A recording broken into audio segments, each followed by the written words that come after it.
Il y a des gens qui ne vont jamais s'entendre.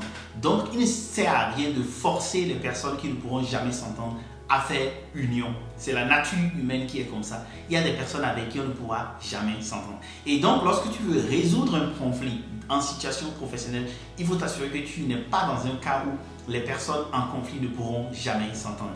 Hey, salut et bienvenue sur l'Impatient. Aujourd'hui, je vais partager avec toi quelques conseils qui vont te permettre de pouvoir gérer les conflits au bureau. Et je voudrais te demander, si tu trouves de la valeur dans cette vidéo, rappelle-toi de liker et de t'abonner. En attendant, on se retrouve juste après la transition.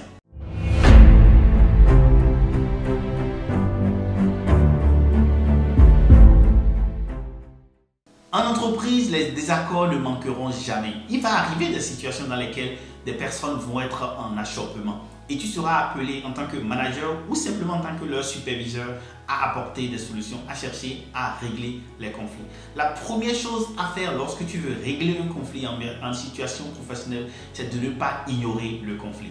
Lorsqu'un conflit survient, il faut immédiatement se rendre compte qu'il y a un conflit et de ne pas adopter la politique de l'autruche. Donc faire un faux semblant ou un faux fuyant pour ne pas régler le problème.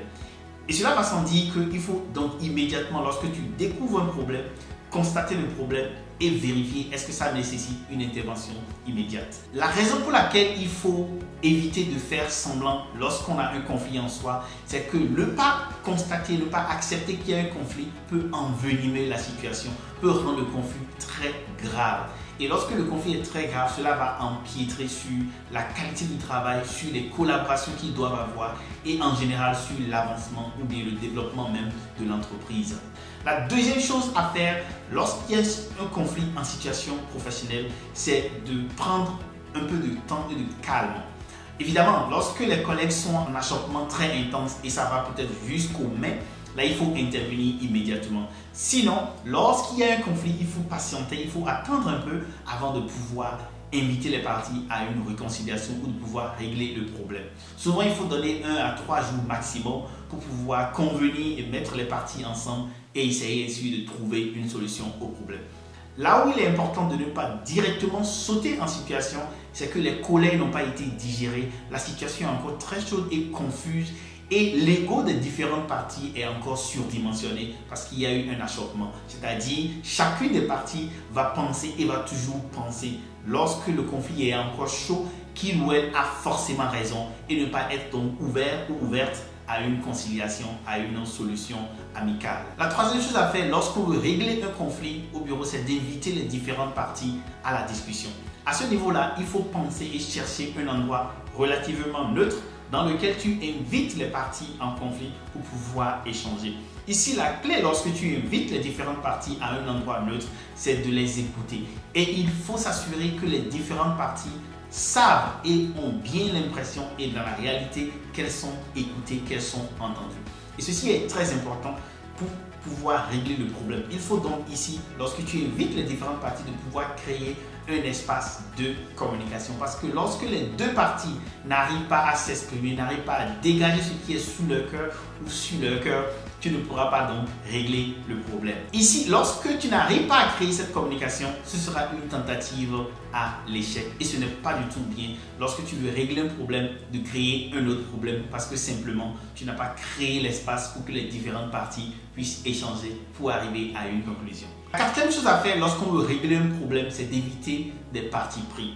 Éviter de vraiment prendre une position par rapport à une autre. Dans ton rôle de personne qui veut régler un conflit, il s'agit pour toi d'écouter les différentes parties. Et à ce niveau-là, si tu as besoin de te faire une opinion par rapport à la situation, une opinion, disons, neutre ou ton point de vue, il est plutôt conseillé pour toi de recueillir les avis d'un point ou d'un autre. C'est-à-dire, tu invites les différentes parties séparément et tu les écoutes pour te faire une opinion.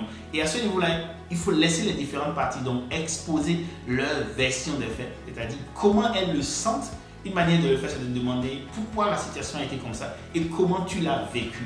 Et à ce niveau, donc, tu laisses les parties pouvoir s'exprimer, dégager ce qui est sous leur cœur et cela est très important.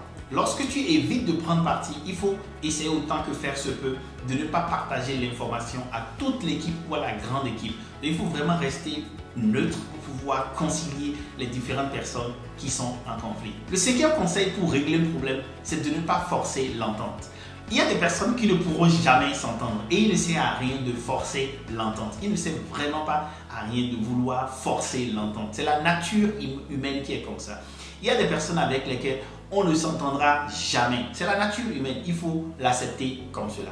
Mais lorsque tu es en situation de conflit ou que tu veux régler un conflit en situation professionnelle, il faut se rendre compte que tu dois chercher à faire des compromis avec ces différentes parties qui ne pourront jamais faire la paix et être en situation de lune de miel ou bien bras dessous, etc.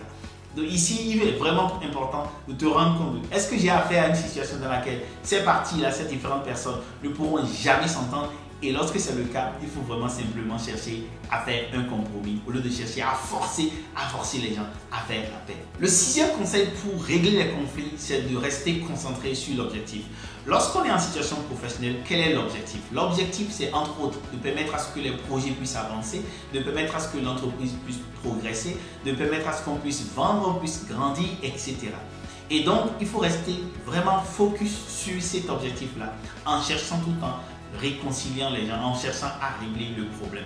Il ne faut pas être distrait à voir telle sensibilité, la personne n'a pas été contente, la personne a tel problème. Non, il faut rester concentré sur comment on règle le problème pour que cela puisse permettre à l'entreprise, à l'organisation d'avancer, au projet de pouvoir faire des pas en avant.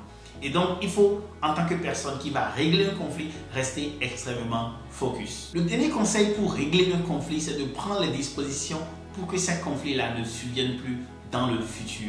Lorsque on a affaire à un conflit, ce qui est intéressant, c'est qu'un conflit actuel dispose en lui-même tous les éléments, presque tous les éléments pour prévenir un prochain conflit à l'avenir.